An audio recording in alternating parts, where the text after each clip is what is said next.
and gentlemen, welcome to yet another episode of Campus Voices. And guess what? Today we are with Vibe Tribe. We are at Good Shepherd Hostel. It's one of the hostels that houses the students of Chambogo University.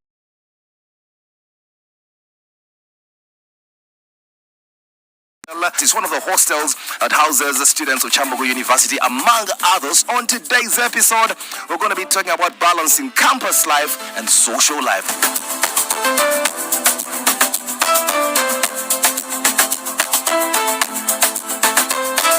Patricia, you're a student at Chambogo? Yeah. And you sleep at Good Shepherd? Yes. So we're just discussing how you can be able to balance social life and life as a campus, or literally school life. How do you balance that? Basically, if it's time for classes, I go for classes. And if it's like a weekend, obviously I can go out. There's a lecture that you want to attend, but you feel like maybe you went partying out yesterday, and then you wake up and there's a hangover or something like that, and you cannot go to class. Does that happen? Yeah, that happened to me during year one. But then with time, I try to understand that if it's time for class, like I really have to fight for my CGP. How were you able to adjust? Let me say it's like a Friday. That's fine. I can go out, and maybe Saturday. But if it's Sunday, I don't go out. I'm with a guy called Ebenezer. Bro, which course are you doing? I'm doing a Bachelor's Arts with Education, English Language and Literature. How do you balance social life and campus life? Social life is definitely something big, and attending to your social life is also another thing. So in this social life, this is where we meet our relationships with our fellows. You may find life partners. Exactly, you might even Have you found a life partner yet? Apparently not. Has it happened to you whereby maybe you went out partying or having a good time and then you ended up missing a lecture the next day? Exactly, because you have time to choose on what you should be doing at that time. Because you might find at the moment, maybe in the afternoon there is a beach party or what, and then there are some other things to attend to class like texts or courseworks and discussions. And so you choose on what to decide to go for a beach party. Exactly, I choose peace, I choose happiness first, and then education comes later. Choose peace, choose happiness first, and education comes later. Exactly. Do you think if you chose that, it could get to affect your grades while on campus?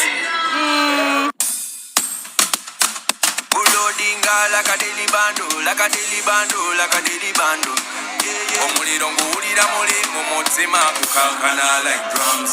Kalakata, kalakata, enendungu yakusabula. Mikono free of fire, free of fire, free of fire. You know, we're discussing balancing social life and life on campus. How are you balancing that? We don't have classes like on all days of the week. Yeah, so when you have classes, you go for classes. Then like in the evening, you can meet your friends. And then like if there is... House parties, what? Yeah, I don't do house parties, but yeah, people do them. You can attend a party to a specific time. You don't have to be there till very late. You go like maybe till like 11, 10. Just that you can have enough rest because class is really... It gets crazy when you get into class. Yeah. It depends on someone, the way he does his things. But I know there is always time for everything. When you do something in the right time, then I think it has no problem with that. Social life also helps us to relieve our minds and also to have a cool life. You have a timetable? Yes. For the things you do on campus as a campuser? Yes, I have. So, twist a your timetable later. Timetable yange very complicated, just like me as a Catholic, I wake up in the morning for Mass, and I know that one is done deal, it is Mass. Then I go to campus if there is discussions. Kubanga ne campus siremera yonyo. Siremera yonyo. Urumaririza ngenda ko for like 30 minutes. Nengena nange partying, ngenda mu KFC. Obanga bali ko time ya kukola bintu biranengena nekola Asente olinam. Yes, nembikola. And well, as a university student, don't forget that you can be able to download the My MTN app, your one-stop center for everything that MTN is getting to offer. For example, you can get bundles, you can be able to know about MTN Pro, get literally everything. But now you can be able to connect with the MTN. It's that very simple. And also remember, MTN Pulse activations are coming straight to your campus, and make sure you get to see Campus Voices as well. Well, I'm out for now. My name is Paul Seller. It's Campus Voices.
Oboth ne Thomas Tayebwa bebalondeddwa okulembera Parliament eye-12 mu kalulu akabaddewo olwaleero era ebyo n'ebirala byenkuleetedde mu NTV Akawungeezi. Ziri ennaku z'omwezi 25 omwezi gwa kutaano omwaka 2026. Nze Annual Katambo kutuusaako NTV Akawungeezi olwaleero kankuwe ebirala ebikoze emitono mugalira toluvannyuma nzije nga kuwe mu bujjuvu tovaawo.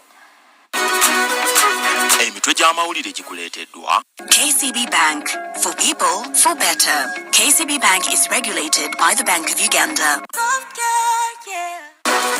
Akawungeezi.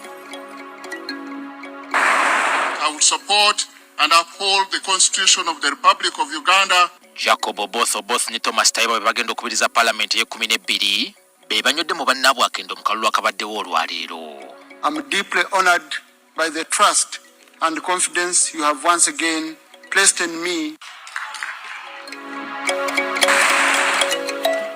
Bannakyewa ne bannayuganda bakubaganya empawa ku balondeddwa mu ofiisi ya sipiika abamu babakkiririzaamu abalala bababuusabuusa. Akalulu akatambudde nze nkagatti. Ate kivuddeyo kiri ng'ekisuula abakyala wansi wa basi. Tugenda kukubulira ebikwata ku Jacob Oboth ne munne Thomas Tayebwa bwe balondeddwa okuddukanya Paalamenti. Olukiiko lwa KCCA Lord Mayor Balimwezi ayanjudde bagenda okulembera nabo omwezi ogujja lwe lutandika okutuula.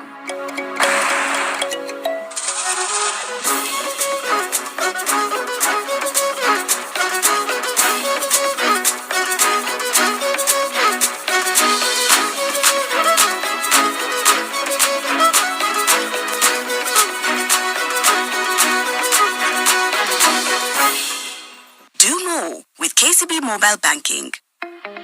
Pay your bills instantly with KCB Mobile Banking. Dial *244#.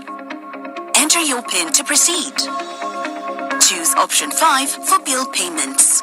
KCB Bank, for people, for better. KCB Bank is regulated by the Bank of Uganda. Soft Care Petal Care has a floating design that perfectly fits. It reduces 70% friction on skin, absorbs fully and blocks leakages from both sides. Soft Care, yeah.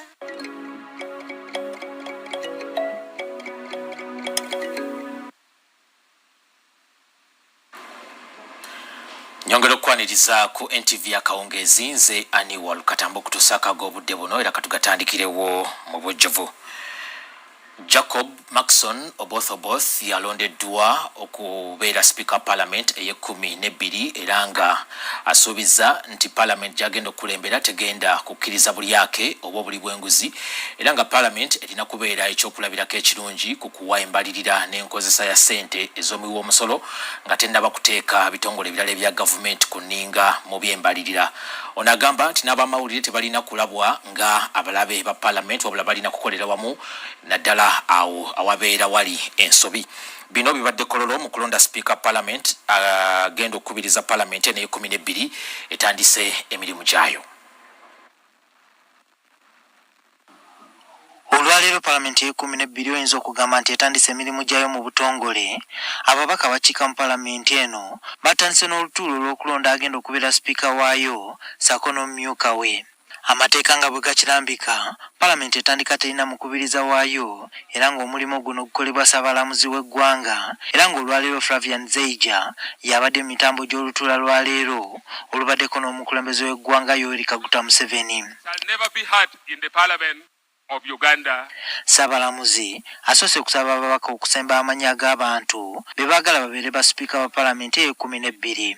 Obutali kumala budde bwonna abadde amyuka omukulembeze w'eggwanga Jessica Alupo yaleese erinnya lya Jacob Maxon Oboth nga sipiika wa Paalamenti ku lw'ekibiina ki NRM era n'asembebwa abadde minisita w'ebyobulimi Frank Tumwebaze. Ate omubaka wa Katika North House Hassan Kirumira yaleese erinnya lya Paul Mweru okuvuganya ku kifo kya sipiika wa Paalamenti ku lwa NUP ng'asembeddwa omubaka omukyalo w'ekibuga ky'Ejjinja Sarah Lwasansula. Era ku kifo kya sipiika wa Paalamenti Norbert Mao erinnya lye lireeteddwa Peter Okot omubaka wa Ttooki. Era nga guno gwedde ababaka batandikiddewo okulonda buli omu gw'abadde awagira mu lwokaano luno olubaddemu abantu abasatu.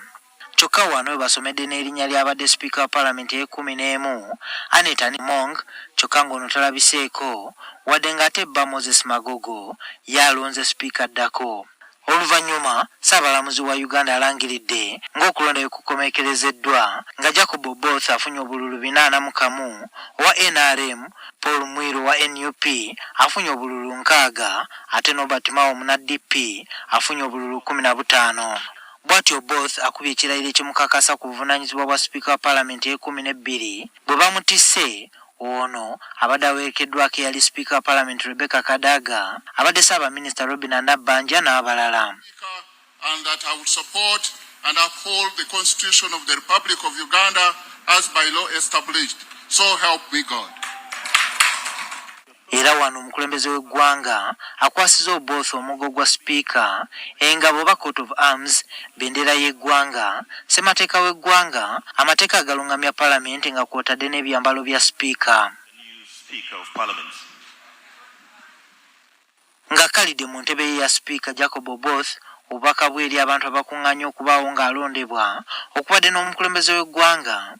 Ono asoose kwebaza Katonda olw'ekkula lyatuuseko olwaleero era ng'agamba nti bubadde budde bwokka y'okutuuka wano. Asiimye mukama we President Museveni olw'okumulaba ng'omuntu ow'enjawulo okuva lwe yayingira paalamenti mu 2011. For a boy who grew up in a rural village called Muwafu in Toro district, who hustled to attain better education and today, right now, stands before you as the Speaker of the 12th Parliament, it could only be by divine grace. Abulidde ababaka nti n'abo abatamulonze agenda kubeera sipiika waabwe, kyokka n'asiima ekisinde kya PLU wadde nga si kya byabufuzi. God has spoken to Uganda through you all, through the national chairperson of NRM, through the NRM SEC, through the NRM parliamentary caucus, and through this parliament. To those who may not have voted for me, I will be your speaker too. Ono agamba nti kifo kya sipiika si ngule wabula buweereza. The speaker's chair is not a throne. It is a servant's post. My role now is to come before you to ensure that working together, the voices of the over 48 million Ugandans who send us here are heard, protected, and respected. Asuubiza paalamenti etagenda kubeeramu bulyake era nga ne paalamenti egenda kuwa embalirira yaayo. I pledge a corruption-free parliament. Under my leadership, we will cultivate a culture of absolute integrity and zero tolerance to corruption. Ategeezezza nti bannamawulire si balabe ba paalamenti era ng'asuubiza okuggulawo enzigi za paalamenti eri ab'amawulire. When we close our doors to the media, a negative perception is generated. If we are clean and doing a good job, why hide? I will encourage a professional and robust relationship with the press at all times in order to bridge the gap between the House and our people. Ono asabye ababaka okutambulira ku bigambo bye okuzzaawo ekitiibwa kya paalamenti ekibadde kisebengeredde. Oluvannyuma Oboth akulembeddemu okulondesa amyuka ku kifo kya sipiika wa paalamenti, kino nga kibaddeko abantu okuli Thomas Tayebwa owa NRM okuva e Ruhinda North, Sarah Aguti omubaka omukyalo wa Dokolo okuva mu UPC ne Asnas Nyakato omubaka omukyalo w'ekibuga ky'e Hoima owa PFF. Tayebwa owa NRM alangiriddwa ng'omuwanguzi era nga yiddiza ekifo ky'amyuka sipiika wa paalamenti bw'afunye obululu 407, olwo n'addirirwa Asnas Nyakato afunye obululu 45 ate owa UPC Sarah Aguti afunye obululu 14. Tayebwa bw'atyo naye akubye ebirayiro by'amyuka sipiika mu maaso g'omukulembeze w'eggwanga era n'akwasibwa ebintu ebimu eby'omuwa obuyinza ng'amyuka sipiika. Ono ebigambo bye bitambulidde ku bigambo bya Museveni nti obukulembeze butegeeza buweereza eri abantu. You have often reminded us that leadership is about service to the people, not service to oneself. That principle remains our enduring call as legislators to legislate, to oversee and represent the people of Uganda, with the people of Uganda always at the center of whatever we do. Ono naye asimye abakulembeze b'ekisinde ki PLU olw'okumuwandako eddusu. Do not take your support for granted. You have given me a second chance. And to my other beloved family of the Patriotic League of Uganda and our dear chairman, General Muhoozi Kainerugaba, I will forever be indebted for you stood strongly by my side. Tayebwa yeyamye okukolera awamu ne Speaker Parliament Oboth era ng'amanyi bulungi Parliament nawa weetagisa okutereeza sako n'okukolagana n'oludda oluvuganya okulwanyisa nawankokera w'obwavu obuluma bannayuganda. Juma Kiriya, Ntv Akawungeezi. Kale kakati y'omukulembeze w'eggwanga Yoweri Kaguta Museveni alabudde abakulembeze ba NRM obulina abagenda okulya obwa sipiika abaluubirira okwekkusa bokka na bokka ne bakutogera enteekateeka eziteekebwawo gavumenti okujja bannayuganda mu bwavu ng'era asinzira kololo abadde omukambwe bw'ati. Museveni ategeezezza nti bano si wakulonzalonza wakubagoba ku mirimu gyabwe. Museveni era mu bigambo bye talemye kulabula bannayuganda okwerinda ekirwadde ki Ebola nga bino byonna bibaddewo olwaleero ekkololo mu kulonda kwagenda okukulembera Parliament olwaleero nga Speaker wa Parliament. Where we are after 60 years, 65 years of trying to move our people, I'm in a position to really be very rough with people who want a level of leadership but don't care about the people they lead. In the past, I've been polite. I talk as if I'm a preacher like John the Baptist. Please. But now, as President of Uganda and Chairman of the NRM, I will be very rough with people who want titles but don't want to help who betray the people they lead. Why? Because I have already laid a trap for all of those people. I have put money through government programs by begging all these big people, Parliament, what? We have got programs on the ground. So therefore, I don't want to hear that there is poverty in a homestead which has not accessed this money if they have the land. I demand this. And anybody who is a minister, if I come to your area and I find that you have not done it, I will sack you. There is no need. Why? It is because I'm polite. I don't want to embarrass people. Ministers are mature people. You talk thinking that they will. But if people don't care about their own people, why should I care about them? Now, Honorable Speaker, Right Honorable Deputy Speaker, Excellency Vice President, Right Honorable Prime Minister, Honorable. Enough is enough. Every so-called leader must use the government program to eradicate poverty and create jobs. Jobs are created by wealth.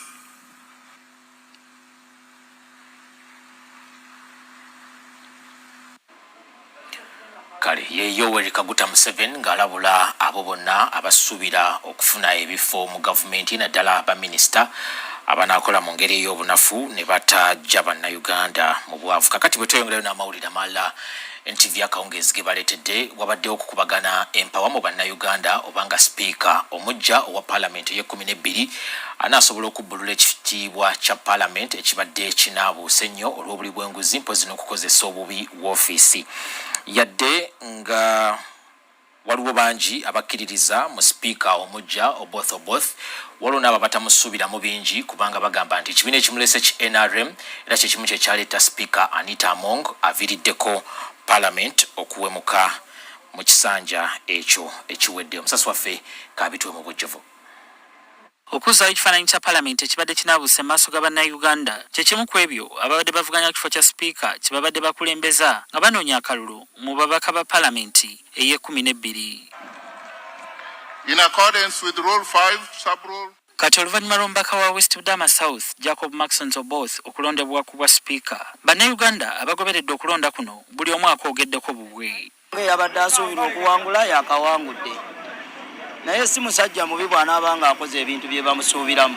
Akalulu akatambudde nze nkagatti era nenebaza akakiiko akalonze Jacob both era nga nze mukiise wange era nga kyemusuubiramu era njagala ayambe ddala ngaffe abadaama atutunuliremu eri ewaffe budaama atunule nti abadaama kiki basinga okwetaaga. Kyokka abamu bategeezezza nga bwe batalina kyamaanyi kye basuubira mu sipiika omujja kubanga naye ava mu kibiina kya NRM nga ne gwaddidde mu bigere mwabadde ava. Nga bwe ndaba ndowooza tekabadde nnyo ka bwerufu nandisuubidde ku muntu omupya nga tali mu sisitimu ati tugambe singa badde atwesimawo twanirabeewoke ku njawulo nga basinzira ku ngeri gyazze ateesangamu nga mu Parliament awamu n'obuweereza bw'atuusizza ku bantu b'ekitundu kye abamu ku bannayuganda balina essuubi mu Jacob Oboth okubeera sipiika eyeetengeredde mu ngeri gy'anaatambuzaamu emirimu gye mu Parliament.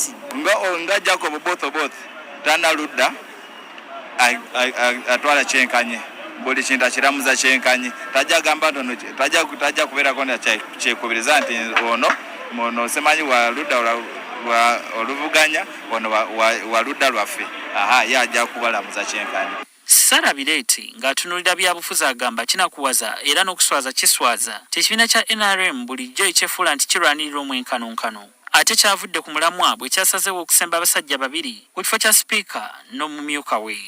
Kirine mu commitments ze tuyina ku nsi yonna Sustainable Development Goal 5 ne ku African Union Aspiration 6 nti abakyala babeere ku level every level taking a decision. Kati guno omukisa abakyala tetuguyina mu bitongole bibire bya government mu judiciary ne mu parliament. Nti era n'ababaka mu kabondo ka NRM tebaweereddwa mukisa kwerondera oyo gwe baagala okubakiikirira mu lwokaano lw'obwa sipiika wa palamenti anti olukiiko olw'oku ntikko LUSEC lwabadde lwasazeewo dda. Kokasi yandibadde ne opportunity ne bajuwa abantu babiri buli post ne kuba akalulu ababaka ne beerondera omubaka naye kati SEC yeeronze omukulu wa parliament si babaka. Kino ekisanja ekyandibadde nti kya protecting against ate kivuddeyo kiri ng'ekisuula abakyala wansi wa bus. Bireeti yeewuunya lwaki Among ye yekka yali mu kunoonyerezebwako ku nsonga y'obuli bw'enguzi so nga alina banne babadde baddukanya emirimu mu palamenti. Palamenti abaakulira palamenti ey'11 bakyali okunoonyereza emivuyo egyabeera mu palamenti eyo ate ekirabika kuno okunoonyereza kukoma ku muntu omu tekukwata ku bonna ababadde mu bukulembeze bwa palamenti ewedde nakyo ekyo ekintu tekitambula bulungi. Nze Beka Ssenyonga Mulinde kwa NTV wano mu Kampala. Kale kakati naawe gy'osinzira okulaba amawulire gano twagala twegatteko tuwe endowooza yo era ekibuuzo kyaffe twakitadde ku mikutu gyaffe emigatta abantu nga twagala musinzira omwo nammwe muteese mu kiseera ekya kikyolowooza bwe kinaaba kituuse nja kujja nsoma ezimu ku ndowooza zammwe nga twagala otubuulire ky'osuubira mu bukulembeze bwa palamenti obujja wansi wa Oboth ne Tayebwa. Tubuulire ky'osuubira mu bukulembeze bwa palamenti obujja wansi wa Oboth ne Tayebwa. Kale mugendeyo ku mikutu gyaffe emigatta abantu nga bwe mbategeezezza kikyolowooza wanaaba atuuse nja kujja nsome nammwe mubeere nga mwetabe butereevu mu kuteesa okwo. Bwe tweyongerayo n'amawulire ama Ntv Akawungeezi ge baleetedde nga Speaker Parliament omujja Jacob Oboth n'omumyuka we Thomas Tayebwa kye bajje batandike emirimu gyabwe mu butongole abazze bagoberera enzirukanya ya Parliament eyakavaako batugambye nti bano boolekedde okusoomoozebwa oboolyawo nabo bennyini kwe batalabangako. Bagamba nti okuddamu okusikiriza abantu okwesiga Parliament kugenda kubeera kwezooba nnyo so nga n'okutereeza enzirukanya ya Parliament nakyo kyakuba nga muteeru gwennyini. Twogeddeko nabo ne babaako bye batangaaza era omusasi waffe Kabituwe. Olwaleero ababaka abagenda okukiika mu palamenti ey'e12 bategedde sipiika waabwe nti ye Jacob Oboth omubaka wa West Budama Central ng'amyukibwa omubaka wa Ruhinda North Thomas Tayebwa. Kati abazze bakuumira eriiso ku nzirukanya ya palamenti n'okusoomooza kwezeyitamu batugambye nti bwe batunuulira obukulembeze obujja balaba nga bwolekedde okusoomooza okutagambika newankubadde nga waliwo omwagaanya ogw'okutereeza ebyasoba. Palamenti nga institution eva mu kibi eva mu loss of confidence mu bantu kati abakulembeze tubasaba bayigire ku bibi ebibadde mu parliament ng'okukozesa bubi office okubeeramu n'emivuyo egyeyagaliza okwegagawaza. Mubeere nti mugondera amateeka agali mu constitution ligamba nti buli esiga lyetengerere naye enkolagana ebeere nti esinziira mu mateeka naye si kubeera nti tuddayo mu nkola eri ebaddeyo yakyafaala ey'emabega ey'okukolera ku biragiro bya esiga erya gundi erya executive. Kyokka bagamba nti newankubadde abakulu bano bagenza okulondebwa nga palamenti ekyatenderezebwa olw'okudiibudde ensimbi z'omuwoomusolo balina essuubi nti ababiri bano balina omwagaanya okulongoosa entambuza y'emirimu olwo baddemu okufuna obwesige bw'abantu. Palamenti ey'e12 esobola okwongeramu amaanyi mu kulaba nti Munnayuganda owa bulijjo abaako ekigambo kyateeka ku biteesebwa mu palamenti kati birina okubeera nga biyita ku local level. Erinnya lya palamenti agalikomewo tulabe nti ebibaddewo ebibi tubijjeewo kulaba nti tusobola kulaga the power of Africa Uganda. Ababaka ndowooza nkola omulanga nga nsinziira wano nti buli kokazi gye mutuula kati kyafuuka enkola balina okubayiyirayo gundi omuliri gwa ssente n'ebiragiro bakole nga bwana mukulu bw'ayagala. Kati ekyo kigenda paka ne kirya akakiiko kennyini akakulu essiga erya parliament. Florence Akiki Asiimwe omu ku babadde beegwanyiza obwa sipiika agambye nti newankubadde yasazeewo okuwagirawo both mu lwokaano luno wakumuteeka ku nninga okukakasa ng'awa obuweereza obugwana. Tujja kubanga tulaba buli kimu ngambagamba omuntu agere batambudde bameka nolwaki yagenze kukola ki. Tugenda kubeera wano palamenti nokugenda kuggwako 2031 tulinaga nga tutambula mujja kubeera ku bunkenke era mugenda kubeera ku bunkenke. Kyokka bireeta agamba ekyobutalonda mukyala mu kifo kyamyuka sipiika kinyigirizaamu ku muwendo gw'omwenkanonkano n'ebibadde bituukiddwako mu kujja abakyala emmanju. Tukyanoonyereza ku bintu bino tuyinza okukolayo petition nga twemulugunya okusuula abakyala wansi wa baasi ate ng'omutindo gwali protect the gains. Twagala ne gains z'abakyala zibeere protected. Olunaku lw'eggulo omubaka Thomas Tayebwa nga kati yamyuka sipiika yabuulidde bannamawulire nti kituufu waaliwo okulagaya mu nzirukanya ya palamenti ekyaleetawo omulumulu kyokka agamba waakulwana nnyo ku mulundi guno obutajjuza bannayuganda. Ate manyi bannayuganda bangi banyiivu njagala batusonyiwe nga leaders ba palamenti tuli bantu tukola ensobe njagala batusonyiwe tugulewo chapter empya tulabe bwe tugenda kukyusa palamenti n'eggwanga lyaffe. Tusobola kwetonda in a blanket way nga toyogedde kati bino byazudde nti byatambula bubi abijeeyo abinyonyola abantu nti bino byatambula bubi era tetugenda kubiddamu. Mu kaseera kano ekisigalidde kwe kuyisa ababaka mu kutendekebwa ku mirimu n'engeri gye bagenda okuddukanya mu palamenti n'oluvannyuma batandike emirimu gyabwe mu butongole. Olugero lwa leero lukutuusibwa. Chumo Plus is strong on pain and gentle on stomach. It's available in all drug shops countrywide. Olugero lwa leero. Kale olugero lwa leero mu Ntv Akawungeezi lugamba nti toyima ku nkondo za mbuzi n'owakana n'ababaka. Toyima mu nkondo za mbuzi n'owakana n'ababaka. Kakati okumenyeramenyera ku bigambo ebiri mu lugero luno embuga eyo singa baba bakusindikidde ababaka okujja gy'oli babeereko omulimu gwe babeera bakutumidde okugukola mu lubiri ewa kabaka. Tekibeera kirungi nnyo okuwakanya abantu abo ababeera bakusindikiddwa okutuukiriza obuvunaanyizibwa obwo bubeera bukuweereddwa kubanga oyinza okumaliriza nga ogudde mu buzibu. Muna nnyo tolina kubeera ng'ate olinaanye ekyobugagga kyo era nga bw'olaba mu kifaananyi ekyo nti omukulu omu yali alinaanye ekisibo kye eky'embuzi. Kakati ababaka bano singa omala n'obajeemera nga baba kutumidde okuva embuga bayinza okweyambisa ekyobugagga kyekyo ky'obeera olina ne bakitwala nga omutango. Amakulu g'olugero luno gali nti mu biseera ebisinga tulina okufuba okulaba nga tugondera amateeka okwewala okutwalibwako ebintu bye tubeera tulina. Ekyokulabirako mu abatambulira ku nguudo singa olemererwa okukwata amateeka g'ebyoku nguudo ojja kwesanga ng'ensawo yo gy'obeera okosa kubanga buli tteeka ly'omenya liriko omutango gw'oba olina okuwa mu by'ensimbi oba okusibwa. Kale lwe lugero lwaffe olwaleero lugamba nti toyima mu nkondo za mbuzi n'owakana n'ababaka. Katusooke tuwumulemu tugenda komawo n'ekitundu ekyokubiri Ntv Akawungeezi ekyagenda mu maaso. Olugero lwaleero.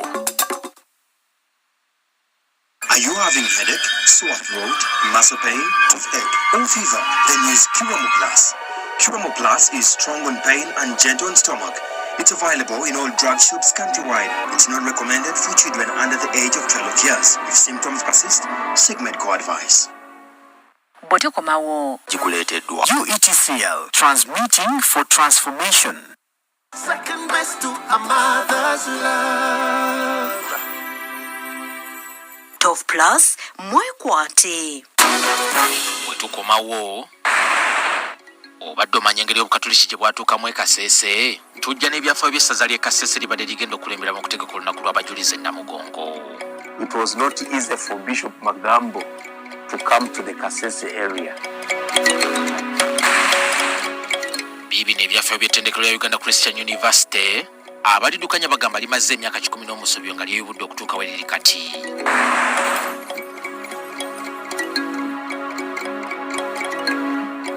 UETCL advises those intending to carry out any development activities within the vicinity of any high voltage transmission line to seek guidance from the Way Leaves office located at Plot 10, Huntington Road, or call our toll-free line 0800 277 002. UETCL, transmitting for transformation. Refined, fortified, blended pure vegetable cooking oil. Second best to a mother's love. Wekwate Tov Plus capsules chifuba oba musujja. Tov Plus ky'ekyokuddamu kyo ekkerenda limu nga liwonya endwadde zonna. Tov Plus mwekwate.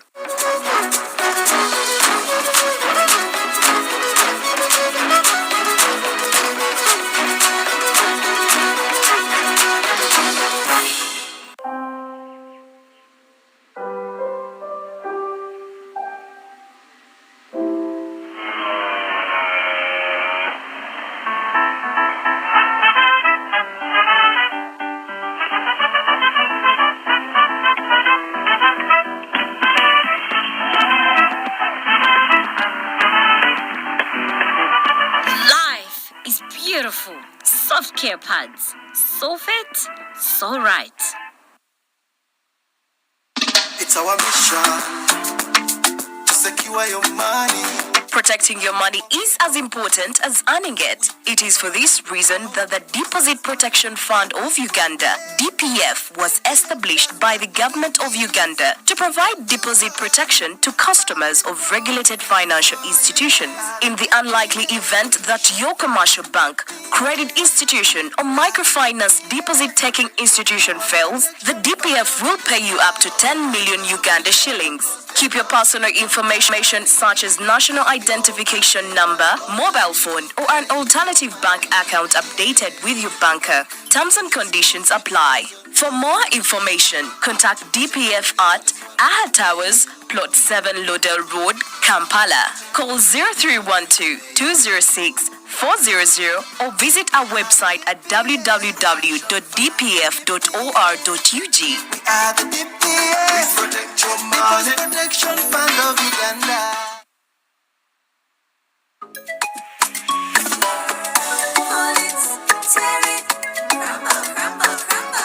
Freshness in every cue. Let it do its thing.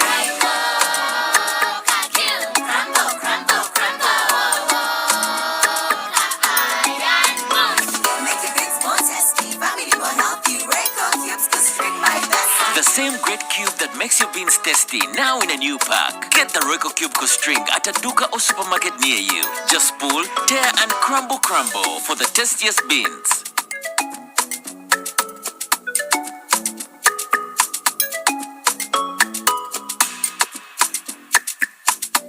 Reco Cube Co-String. Sometimes dads can give us something back. That's why I use new Omo. With naturally derived stain removers, it penetrates deep to reach the toughest stains for unbeatable stain removal. Are you having headache, sore throat, muscle pain, toothache, or fever? Then use Curamo Plus. Curamo Plus is strong on pain and gentle on stomach. It's available in all drug shops countrywide. It's not recommended for children under the age of 12 years. If symptoms persist, seek medical advice. All right, listen up. Colgate is on a mission. It's kind of a big thing. Colgate Herbal uses traditional nature's herbs and combines it with Colgate science for healthy gums and strong teeth.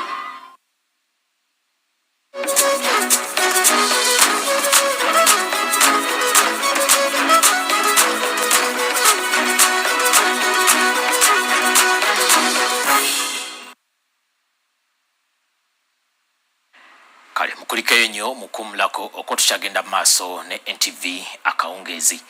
Bwe tweyongerayo Speaker Parliament omujja Jacob Oboth tabadde muntu watutumu nnyo ebbanga lyonna lyabadde mu Parliament nga newabeeredde minisita w'ebyokwerinda era obulamu bwe abadde abutambuza mu ngeri ya kimpowooza eddala. Era abantu abamu bazze okumutegeera jjo ly'abalamu wano ng'asemberedde okukwatira NRM bendera ku kifo kya Speaker Parliament. Era mu mboozi eno tugenda kulaga ebimu ku ebyo by'oyinza okusinziirako okutegeera omusajja ono afuuse Speaker omujja olwaleero. Jacob Maxon Oboth musajja azimbidde ettutumu lye ku bukkakkamu n'okwolesa obumanyi mu kyakola. Ayogeza mirembe, empisa zimutotooganako so ng'era tolimusanga mu ntalo za kukiinagana ne banne. Kankitwale nti kino kyekuusiza ku buzaale bwe n'enkuza kubanga ettororo gye yazaalibwanga 13 ogwokuna 1971 obulamu bw'ensi tebwamusaasira era bwamutaagulataagula olw'okusibuka mu maka amaavu. Okubeezaawo obulamu, Oboth yalina okuyiga okweyigira nga kakyali kalenzi era bamujjukira ku kyalo bagamba nti eyabasomberanga amazzi n'abandi okubeetikkiranga ku migugu mu maduuka gaabwe. Mu budde obwo yali atandise emisomo gye ku Muafu Primary School n'amala ne yeegatta ku St. Denis Sebugwawo Secondary School okutandika O-level. Olw'okuba yali mwana wa mwavu, Oboth alina we yawagamiranga ebisale bimulemye bw'atyo n'essomero ne lisalawo okumufuumuula dde ku kyalo akuba emisota. Omusajja ono kw'oyinza okutegeerera nti omukisa nkukunyi ne bw'ogituulira tefa kubanga naye teyamanya waba minsani kuva mu ggwanga lya Amerika gye baava okusenga ettororo eyo bwe batyo ne bawa omulenzi ono obuyambi okudda ku ssomero. Obuvujjirizi buno bwamuyingiza Tororo High School okusoma A-level ng'eno gye yava okwesogga ssettendekero Makerere mu 1997 okubangulwa mu mateeka. Gano yaganyuka mu 2001 ate mu 2002 n'afuna ebbaluwa ya LDC mukkiriza okulinnya mu kkooti. Digiri emu yalaba temala kwe kusala wadde yagyongererezeeko ng'akuguka mu mateeka g'ebiyiiye. Mu 2007 yafuna digiri nnakabiri eya masters mu by'okulonda wamu n'amateeka ku byuma bikalimagezi mu University of Minnesota. Kati yawulira ng'awera bulungi bw'atyo n'afuna omulimu gw'okwolereza gavumenti wansi wa yafeesi ya ssaabawolereza ng'eneetwalibwa minisitule y'obwenkanya ne ssemateeka era yali akolera mu bitundu by'embaala eyo. Mu bukulembeze bw'ennono gy'asibuka oba Tieng Adola abakulu baamusiima okumyuka ssaabawolereza waabwo. Kankuze gye twavudde ate mu mwaka gwa 2007 kuba wano we gwatuukira olwo n'ayolekera Amerika okwongera okutolobya bayiro mu ssomo lye nnakubuuliddeko. Bw'akomawo okwaboobwe yaddamu okuweereza gavumenti okutuusa mu 2010 lwe yasalawo okusuulawo ttawulo okwesogga ekisaawe ky'ebyobufuzi. Olw'obulimu buli bwe yakolanga ng'akyali mulenzi, banja eyo gy'azaalibwa baali bagoberedde okuyitimuka kwe era wano we baasinziira okusalawo bamuwagire okuvuganya ku kifo ky'omubaka wa West Budama South mu kalulu ka 2011. Oboth yamegge yali minisita omubeezi ow'ebyemirimu Dr. Emmanuel Otala bw'atyo n'atuuka mu Paalamenti omulundi gwe ogwasookera ddala. akalulu yakaddamu nate mu 2016 era n'akawuuta buva n'ayingira ebyafaayo by'ekitundu kino ng'omubaka eyasooka okulya ekisanja ekyokubiri okuviira ddala mu 1996.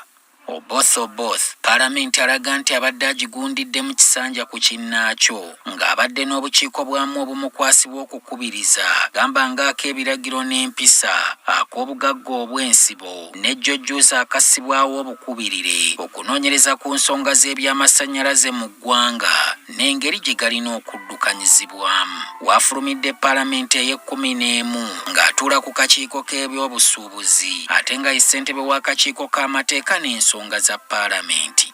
Mu gavumenti eya wakati y'abadde minisita w'ebyokwerinda newankubadde abadde ebyo byonna si musajja wa buvuyo na kuyombagana, obulamu bw'ayagala kubutambuliza mu kimpowooze nga ne bwe nkunyumiza nti alina emivuyo gyonna gye yali yeetabyemu oyinza okunkubira olukiiko tuwakane.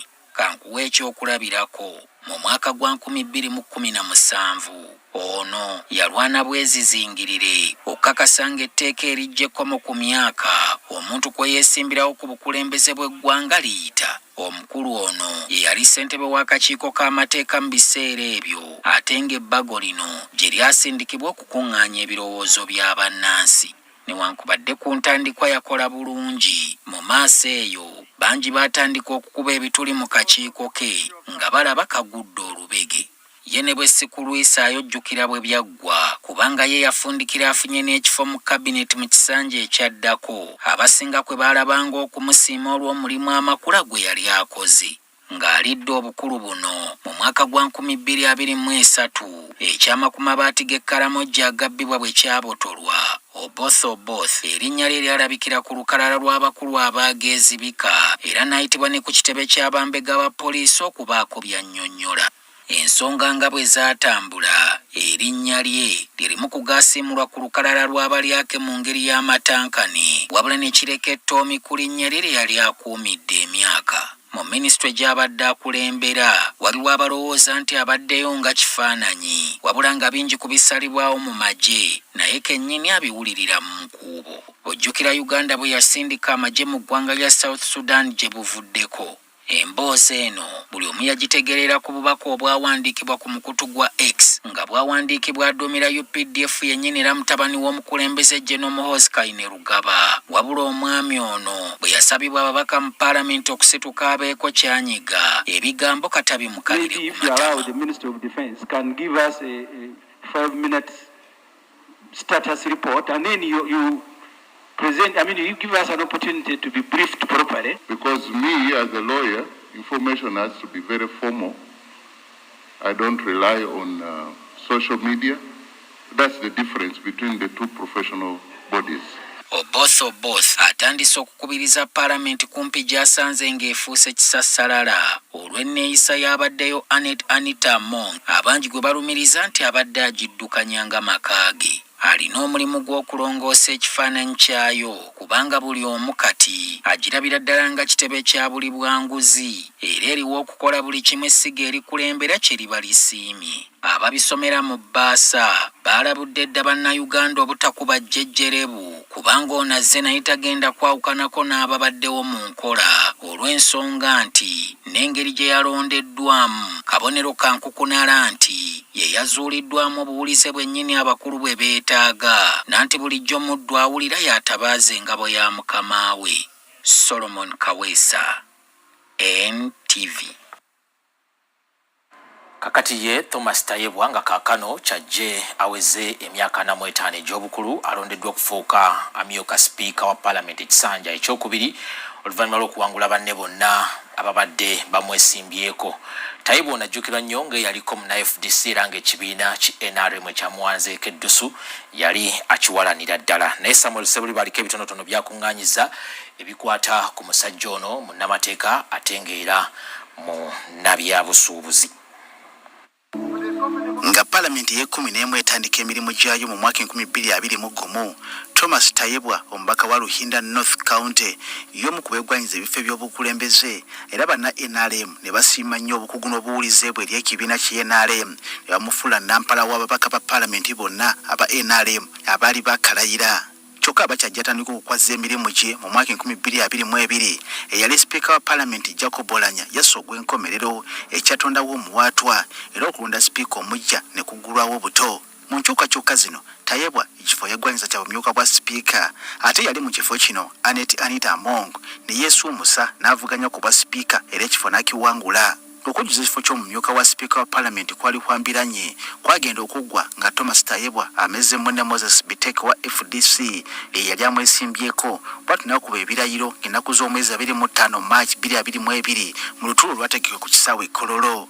Okuvuganya n'okuwangula kwa Tayebwa ku mutendera guno kwamwanjula eri obukulembeze obw'ekisajja kikulu bannayuganda ne bongera okumukuumirako eriiso ko n'okugoberera obukulembeze bwe.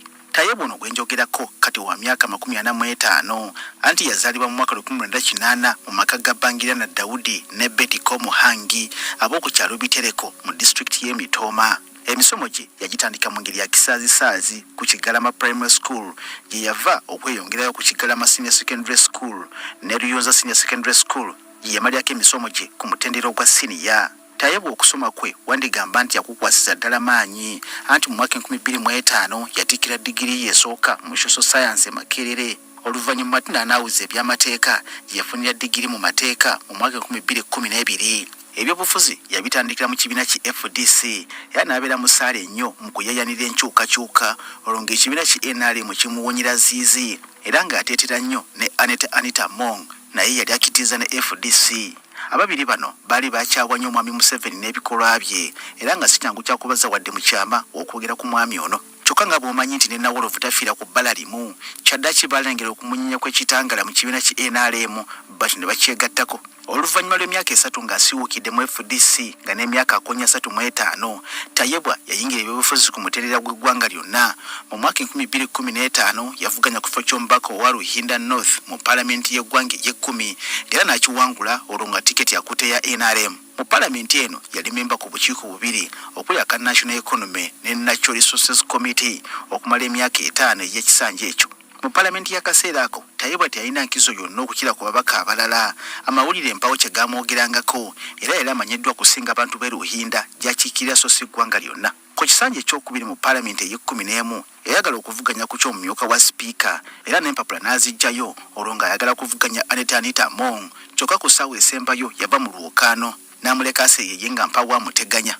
Obuwulize bwe bwamugulira ekifo mu mitima gy'abana NRM okakana ng'alondeddwa okusikira Ruth Nankabirwa nga nampala wa gavumenti nga kiwajji wayita omwaka gumu gwokka ng'akungako n'okukumaakuma banna NRM. Enjega yalumbagana paalamenti y'eggwanga eyali sipiika Jacob Oulanya bwe yafa n'abagulizibwako ku kifo ky'obumyuka bwa sipiika era n'asitukiramu okakana ng'awangudde. Okuva olwo Tayebwa azze okubiriza paalamenti wamu ne munywanyi we Anita Among okumalako emyaka 4 egy'ekisanja kyabwe.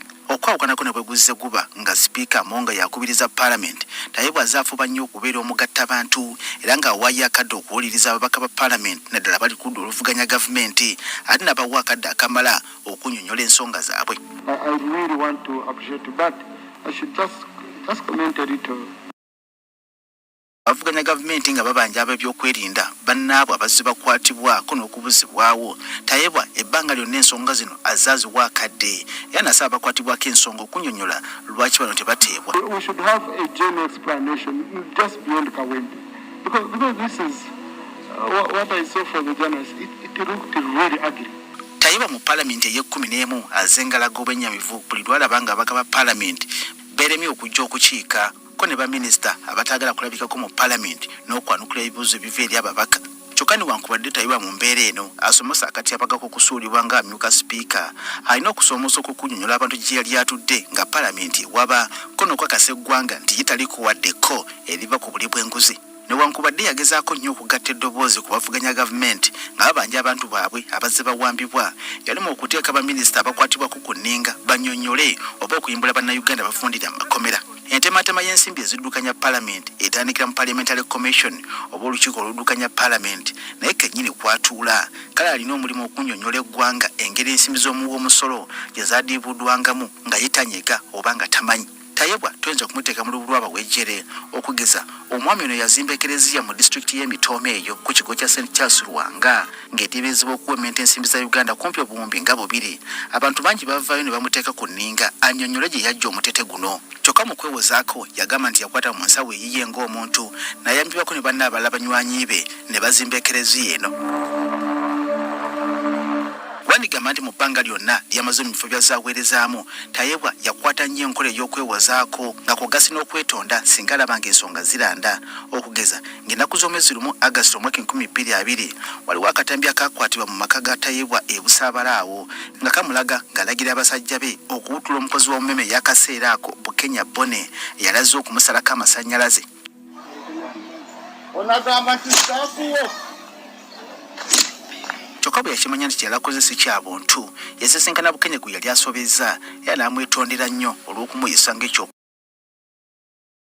butale. Mu kaseera kano ng'eggwanga limutaddeko eriiso olw'okuddamu okulondebwa ng'amyuka sipiika wa paalamenti ate nga gw'abadde aweereza naye ye yasuuliddwa ttale. Tayebwa yategeezezza bannamawulire nti kituufu bingi ebyasoba naye nga yeetaaga okuweebwa akakisa okubaako by'atereeza. We didn't put some break, we went on a pedestal and we went beyond. So I really want to apologize to the nation over what went wrong. Kati omusajja ono gwe njogerako munnamateeka ate munnabyobufuzi ataliko kabuuza mu paalamenti eno kyayolekedde kwe kulaga ekyamulemesa okuweereza obulungi mu paalamenti ey'e11 bannayuganda baba bakumusonyiwa nga kugase n'okumwesiga. Samuel Sebuliba, Ntv Akawungeezi. Ebya Samuel Sebuliba kabitutwale mu kuwumulako tugenda kumona ekitundu ekyokusatu Ntv Akawungeezi ekyagenda mu maaso.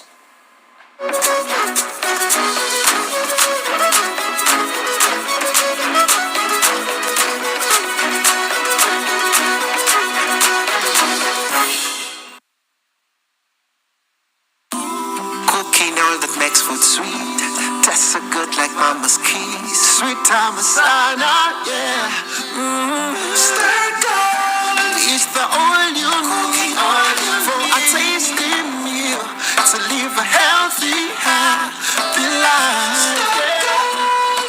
Refined, fortified, blended pure vegetable cooking oil, second best to a mother's love.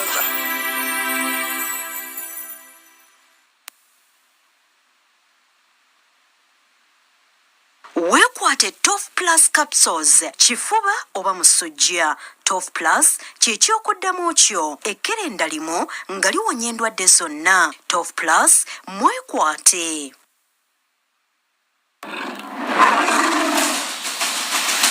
Amanya gange nze Tugonda Ronald nviira Buyukwe era nga ndi musiibi nagula Predator nempereza kodi ne bankubira essimu nti ndi muwanguzi nasanyukamu naye ne nagambako ne bagamba abo bafere bwe bampereddeko transport ajje Kampala awo ne ŋŋuma tolumanya ndi musanyu obubaka bwempa abanywi ba Predator bongeremu bwongezi maanyi mu kunywa.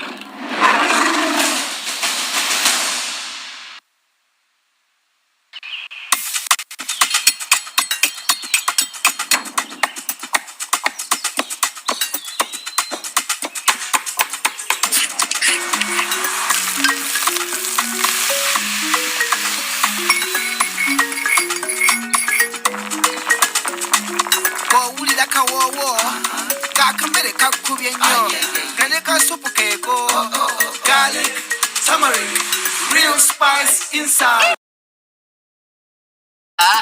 Papa's the flavor boss. Royco, flavor boss, Royco, flavor boss, Royco, flavor boss,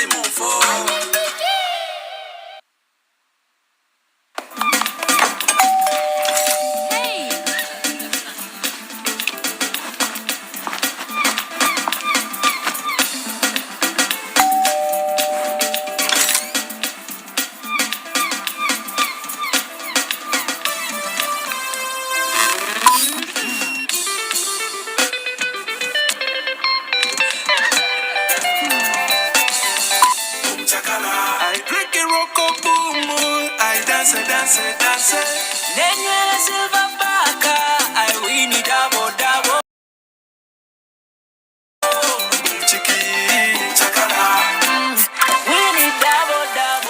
Chekana is back with double energy. Grab a rock boom or silverback energy. Check under the cap. What you see is what you win.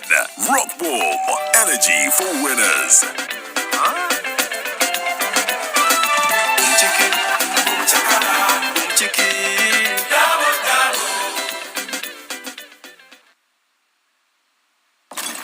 You will always know when you're in the presence of the finest. There's just something different, something unspoken, something intense, an allure so bold, a quest so rich. It's like just enough for you to feel everything in full flavor. Tusker Malt Lager, 100% malt. Now in a distinctive new look.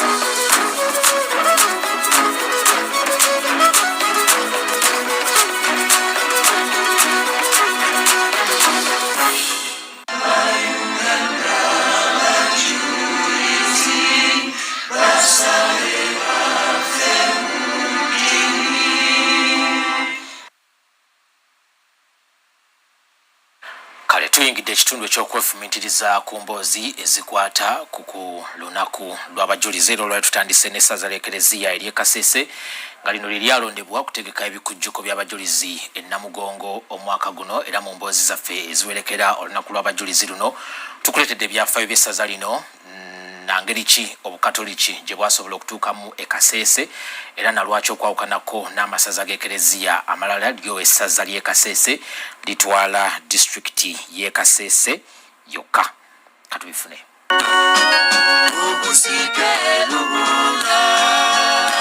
Mu mwaka 1891 lukira abasajja omukama Daudi Kasagama Kibambo owokusatu yayalamula ttoola ebiseera ebyo yasindika omubaka mu Buganda ng'asaba bannaddiini abaali bamaze okusimbayo amakanda naye bagenyiwaleko mu bukama bwe bayigiriza okusaba kuno bebe ekibiina ekyali kibunye enjiri y'ekikristaayo ki Church Missionary Society nga bano batuuka mu mwaka 1894 mu mwaka ogwaddirira 1895 abakatoliki abaali bava mu kibiina ky'aba White Fathers nabo bagoba ettoolo era nga bakulemberwamu Father Augustine Achete eyakuba amakanda kasozi Virika nga n'okutuusa olwaleero ku kasozi kano we watudde Lutiko y'essaza ly'e Fort Poto.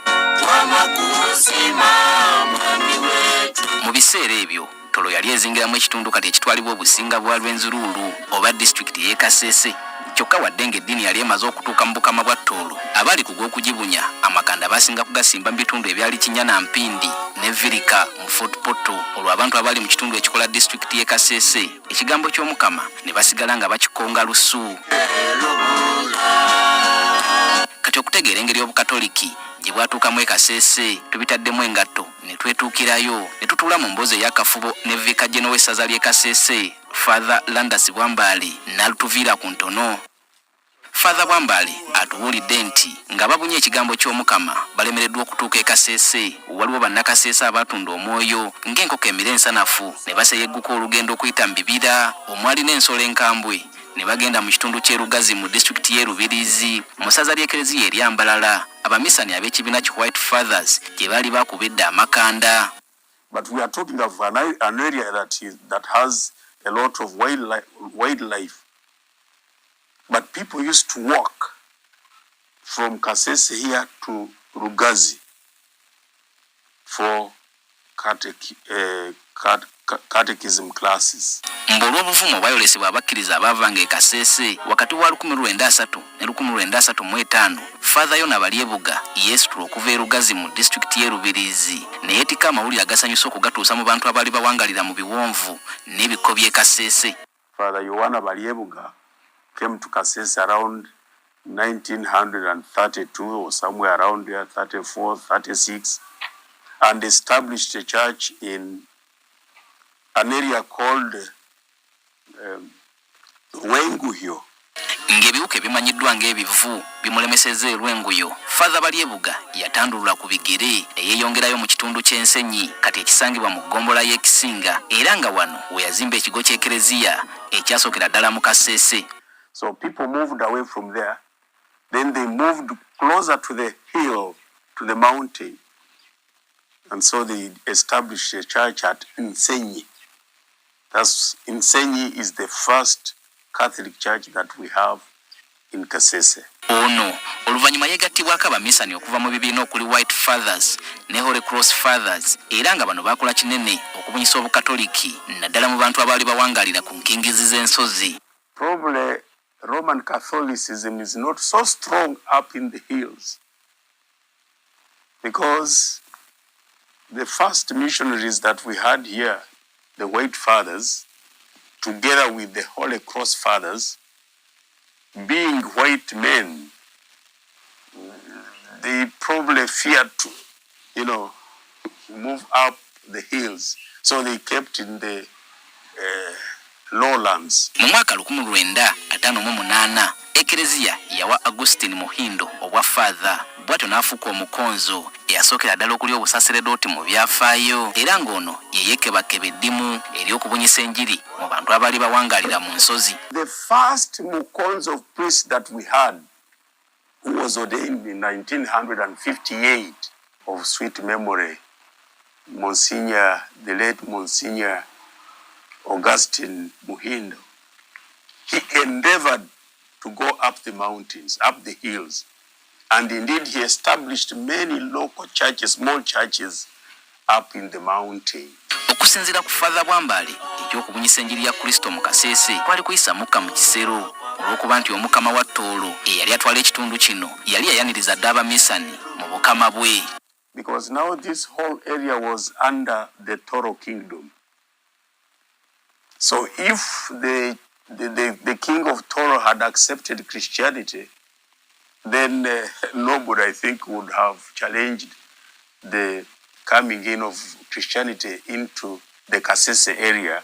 Kyokka ekya Kasese okubeera wansi w'obukama bwa Toolo abakonzo bangi tekyabasanyusanga nga mu mwaka 1960 waliwo abakonzo n'abamba abaabagalira amajambiya amayinja n'emiggo ne batandika okulwana bwezizingirire n'ekigendererwa ekyokwekutula ku Toolo. Okumalawo okulwanagana kuno mu mwaka 1974 Pulezidenti wa Uganda yaliko Idi Amin Dada yasalawo okutongoza disitulikiti y'e Kasese okuva ku Toolo nga wano n'obusinga bwa Lwenzululu we bweyongera okuba n'amaanyi. Kyokka wadde nga gwali gutyo essaza ly'Ekereziya erya Fort Portal lyasigala nga lye litwala abakristu mu Kasese nga kino nakyo tekyatebenkera bulungi mu mmeeme zaabo abali bagala okumenyawo akakwate wakati wa Kasese ne Toolo. But then when the district was created, it had particular boundaries. If it is a district for Bakonzo, they want their own identity. Mbu mu bunkenke obweyongera ng'eggwanga lyetegekera akalulu ka 1980 bannabyabufuzi beeyambisa enjawukana ezaaliwo ne bayongera okwawulayawula mu bantu okakkananga n'omusumba eyali atwala essaza lya Fort Portal, Right Reverend Salapio Magambo takyasobola kulinnya mu disitulikiti y'e Kasese. There was a lot of insurgency around 1980. You will have heard of one of our prominent people here who was killed, Victor Muhindo. He was killed because of that confusion. So during that period, it was not easy for Bishop Magambo to come to the Kasese area. Oboolyawo olw'embeera eno ko ne kaweefube w'okutuusa obuweereza kubakkiriza omusumba Magambo yasaba omutukuvu Papa John Paul II Kasese eweebwe essaza eryetongodde. And so because of those two things, the language, the distance from here to Fort Portal, and the historical background between Batoro and Bakonzo, sort of conflicts, I think it led our elders, our superiors to say, let us have a separate diocese. Mu mwaka 1989 Papa yayanukula okusaba kw'omusumba Magambo bwetyo Kasese ne weebwe essaza eryetongodde nga lumu omwezi ogwokuna 1989. The diocese of Kasese was erected on the 1st of April 1989.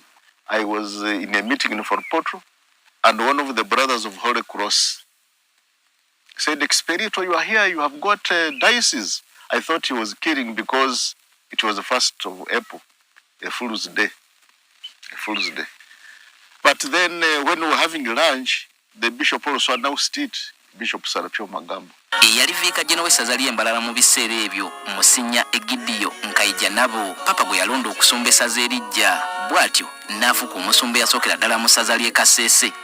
Right Reverend Egidio Nkayija nabo was consecrated bishop on the 17th of June 1989. Entebe y'omusumba bagiteeka mu ekereziya y'ekigo ky'e Kasese ng'ekereziya n'okutuusa olwaleero yeekola nga lutikko y'essaza okutuusa omulimu gw'okuzimba lutikko empya bwe gunaggyibwako engalo.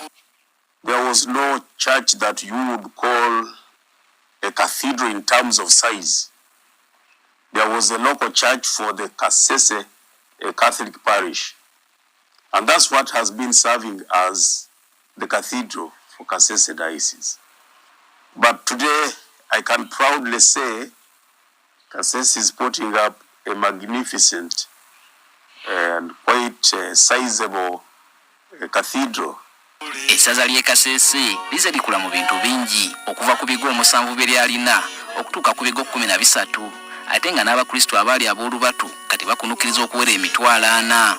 Kasese as a district has a population of 853,831 persons. And out of these, 383,370 are Catholics, Roman Catholics. Abasaseredooti essaza lyatandika na 9 bokka kusaba bavanga ku muliraano e Congo wabula we twogera abasaseredooti abali mu 8 be baweereza mu ssaza lino nga n'abakongo bonna baddayo dda okwabwe. We no longer have many missionaries here.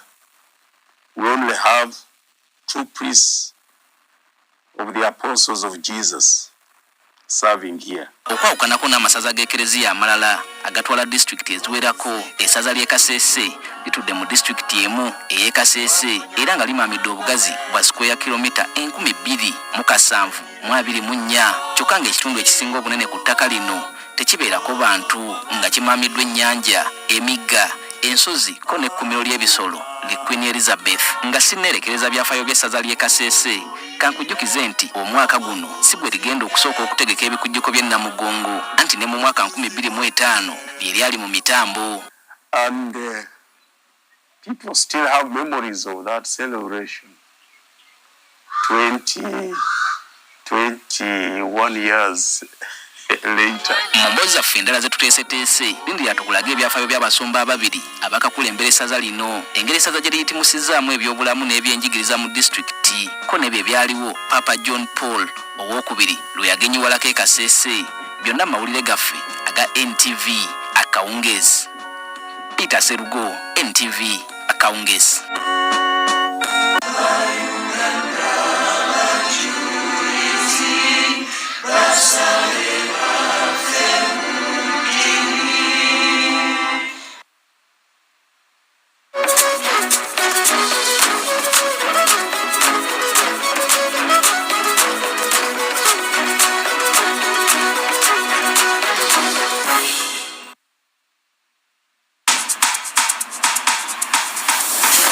All the taste you want in a beer.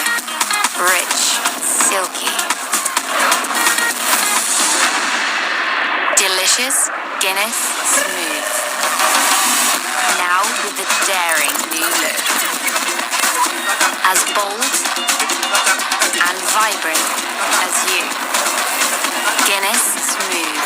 Make it yours.